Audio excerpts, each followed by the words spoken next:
Бид нэр 5 жилийн үндсэн чиглэлээ баталснаас хойш анх удаага 5 жилийн үндсэн чиглэл дээр үндэслээд боловсруулад оруулж ирж байгаа жилийн хөгжлийн төлөвлөгөө байгаа. Ахиц дэвшил бол маш их байна. Доктортой хөгжлийн зорилготойгоос уялдуулаад орж ирсэн байна. Үр дүнд суурилсан байдлаар жилийн төлөвлөгөө боловсруулах оролдлогыг маш их хийсэн байна. Гэхдээ засаж сайжруулах зүйлүүд бол их байна. Эдийн засгийн хөгжлийн яамнаас асууя. 5 жилийн үндсэн чиглэлд туссан мөртлөө 27 оны жилийн төлөвлөгөөнд тусаагүй байгаа шалгуур үзүүлэлтүүд хэд байна? Энэ төсвийн ерөнхийлөгчийн захирагчнаас та бүхэнд явуулахдаа ийм шалгуур үзүүлэлтийн саналыг явуулсан уу? Эсвэл танаа дээр эргэтэн заримыг нь хассан тийм зүйлүүд байна уугүй юу? Хоёрдугаарх нь салбарын ангиллаар аль салбарт хэдийн хэмжээний төсөв төлөвлөгөө төлөвлөж байгаа гэсэн ангиллын мэдээлэл танилцуулга дээр бол байхгүй байна. Жишээлбэл эрчим хүчний салбарт хэдэн тэрбум төгрөг төсөвлөж байгаа гэх мэтэр тийм ээ. Тийм мэдээлэл хэрэгтэй байна биднэрт.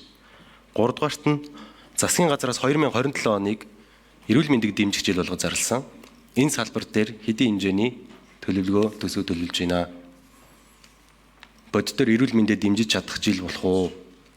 Эрүүл мэндийн даатгалын сан хоос орчод байдаг. Энэ асуудлуудыг цэгцлэх ажлууд жилийн төлөвлөгөөн дээр байна уу? Эсвэл 2026 онд багтаад энийг хэрэгжүүлэхээр төлөвлөж байна уу? Зам тээврийн явнаас асууя. Лүнгийн зам 100 орчим километр зам 1.4 их 80 төгрөгөөр барина гэд гадаадын зээлээр барина гэсэн төсөл орж ирж байна. Эдийн засгийн үүрэг үүж бодох юм бол лүнгийн замаас илүүтэйгээр бид нэр Алтан булаг замын үд чиглэлийн замыг бид нэр 4 игнэ болгох ёстой. Тэгжээж бидний нийлүүлэлтээс хамааралтай инфляцийг бууруулах боломж бүрдэн тийм ажил төлөвлөж байна уу? Яагаад лүнгийн зам ийм өндөр өртөгтэйгээр ороод ирсэн бэ гэдэг дээр тайлбарамаар байна. Сэндбокс зонд байгуулна гэсэн байна. Цахим хөгжлийн яам энийг хаана байгуулахаар төлөвлөж байгаа вэ? Боловсролын яам Chromebook үйлдвэрлэдэг үйлдвэр барина гэсэн байна. Энийг хаана ямар төсөл арга хэмжээгээр хэрэгжүүлэх гэж байгаа юм бол? Гуравдугаарт нь цөлжилтөд тэмцэх судалгааны төв гэж байна. Байгаль орчны яамны харьяанд байгаах те. Энэ хаана барихаар төлөвлөж байгаа судалгааны төв болох вэ? За эдгээр асуулт тавил таяа. Ажлын хэсгийн тусан жамцгчны асуултанд ажлын хэсгийн за инквир дөрвөн шадар сайтын микрофоныг нээ 5 номер. За энэ 7 номер дээр яамдууд ирээд очрлоод асуулт хариулахад бэлдээрэй.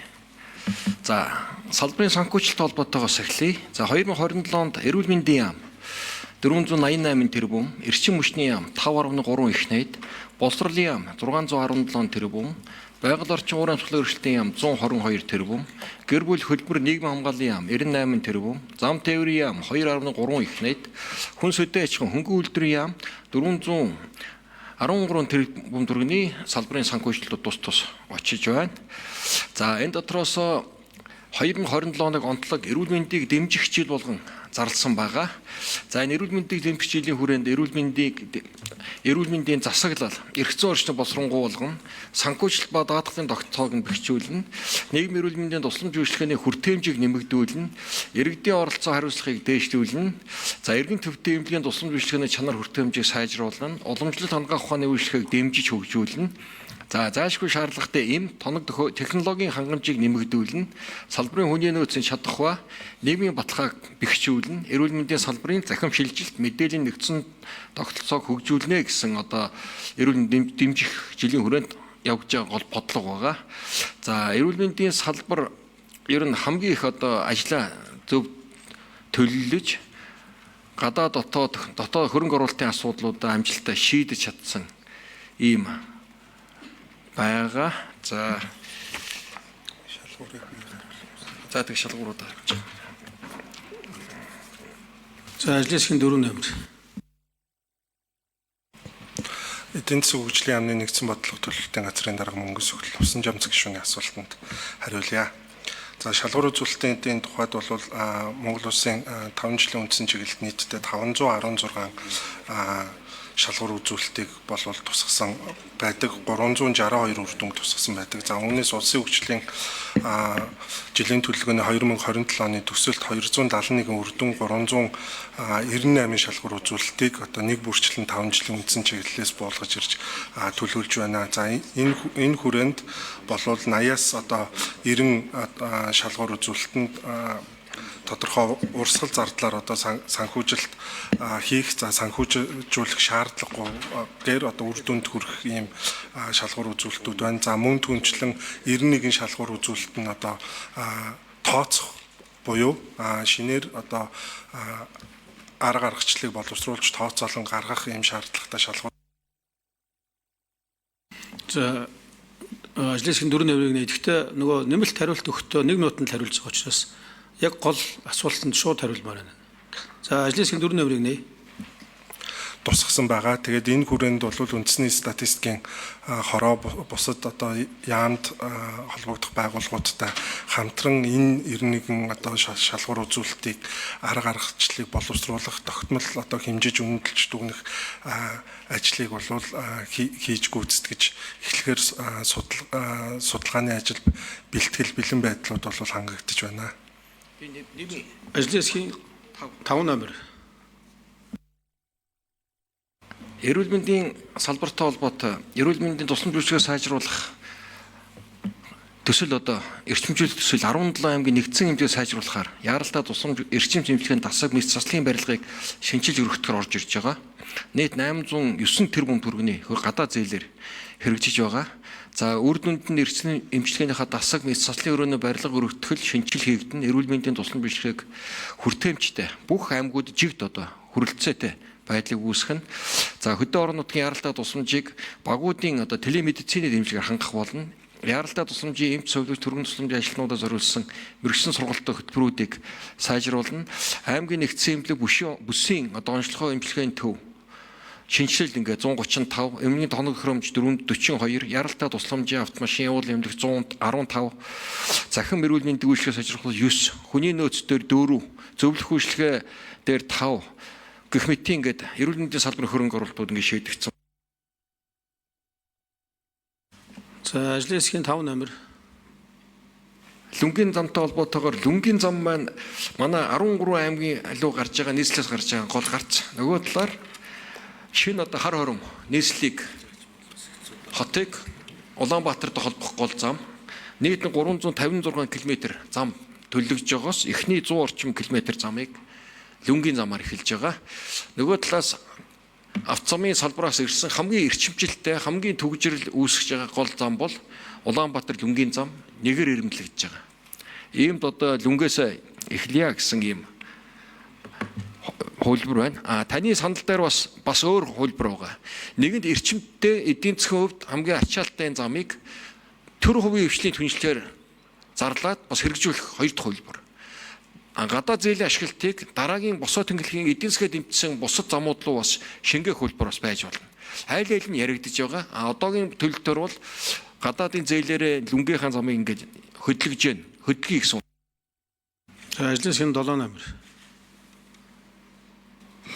За лувсан жамсгсны асуултанд хариулъя. Боловсролын яамны төрийн нэмжийн дарга нэм очир. За боловсролын салбарын цахим шилжилтийн хүрээнд за одоо байгаа одоо сургалтын зориулалтаа нэг компьютерт 11 хүүхэд оногдож байгааг бид нар ойрын 3 жилдээ ер нь бол 2 хүүхэдд нэг компьютер оногдохоор ийм төлөвлөлтүүдийг хийж байгаа. За тэгээд жил болгон 100 мянган хорон бүкийг бид нар одоо сургалтын зориулалтаар нийлүүлэхээр төлөвлөсөн. За энэ хүрээндээ бол компьютер энэ хүрээндээ бол бид нар санхүүгийн түрээсийн хэлбэрээр 3 жилийнхаа энэ төлөвлөлтийг бол хийж байгаа. Энэ хүрээнд 100 мянгаас дээш хорон бүк компьютерийг нийлүүлсэн тохиолдолд энэ хорон бүкийн үйлдвэр өөрөө Монголд одоо төр хувийн хвшлийн түвшлийн хүрээнд нийлүүлсэн байгууллагууд өөрөө одоо байгуулж энийг одоо сэлбэг угсрах энэ бүх үйл ажиллагаа хийх боломжтой учраас бид нар энэ дээр төр хувийн хвшлийн түвшил усын төсөв дарамтгүйгээр одоо зохион байгуулах боломжтой. За дээрэс нь 100-аас 120 хүний цахим хөгжил инновац харилцаа холбооны яам.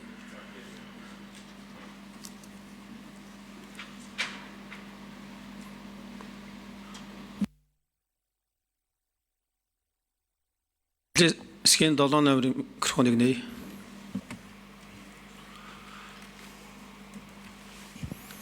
За эрхэм гишүүний асуултанд хариулъя.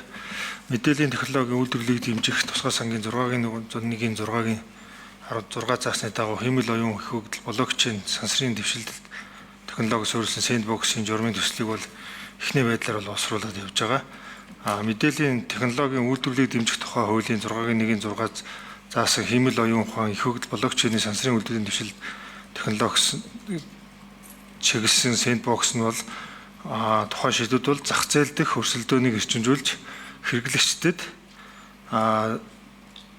бизнесийн хөрөнгө оруулалтыг нэмэгдүүлэхээр ингээд төлөвлөд явж байгаа. Эхний ээлжээр бол мэдээлэл технологийн үндэсний парк төрийн өмчт үйлдвэрлэлийн газар дээр хийхээр бол төлөвлөд явж байгаа. За байгаль орчин урамсгалын өрсөлдлийн яамнаас хүн баг. Чөлжилттэй холбоотой асуулт асуусан шүү дээ. За Лувсан жамс гишүүнд зам тээврийн яамнаас бас асуусан. Зам тээврийн яамнаас арилах уу? 7 номерын микрофон дээр. Ажлын хэсгийн 7 номерын микрофон.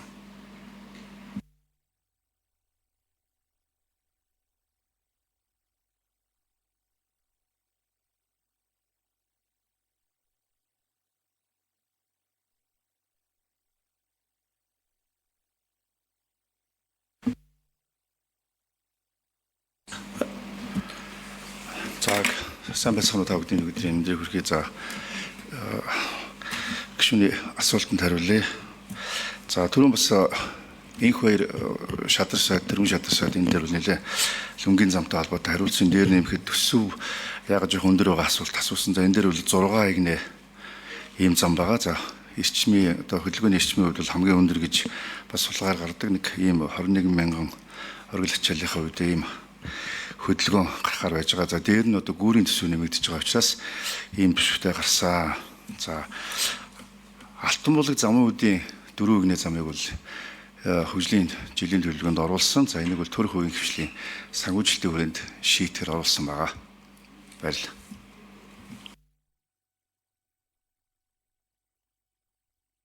За Лувсан жамс гишүүн тодруулъя.